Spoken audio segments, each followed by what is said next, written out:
এক লোক মোটর সাইকেলে করে অনেক বড় একটি ব্যাগ নিয়ে ইন্ডিয়া থেকে পাকিস্তানের বর্ডারে যেত। লোকটাকে দেখা মাত্রই পাকিস্তানের বর্ডার গার্ডরা তাকে সন্দেহ করে তার ব্যাগ চেকিং করা শুরু করত। অদ্ভুত ব্যাপার হলো সেই ব্যাগের মধ্যে শুধু বালি আর বালি, অন্য আর কিচ্ছু নাই। নিরুপায় হয়ে পাকিস্তানের বর্ডার গার্ডরা সেই লোকটাকে ছেড়ে দিত।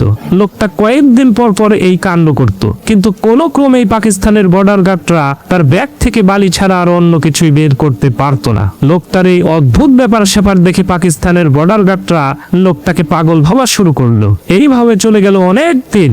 একদিন একজন বর্ডার গার্ড পাকিস্তানের মধ্যে ঘুরে বেড়াচ্ছে, এমন সময় ওই লোকটাকে অনেক দামি একটি গাড়ির মধ্যে বসে থাকতে দেখে জিজ্ঞেস করলো, ভাই আপনাকে তো দেখে আমরা পাগল ভেবেছিলাম, শুধু বালি নিয়ে ভারত থেকে পাকিস্তানে আসেন, কিন্তু আপনি এত ধনী হইলেন কেমনে, এত টাকা পয়সার মালিক হইলেন কিভাবে, সেটা তো বুঝতে পারলাম না। তখন সেই লোকটা ওই বর্ডার গার্ডকে বলল, স্যার আপনারা তো শুধু আমার ব্যাগটা চেক করতেন যে আমি ওই ব্যাগে করে কোনো কিছু স্মাগলিং করছি কিনা, কিন্তু আমি তো ওই ব্যাগে করে কিছুই আনতাম না।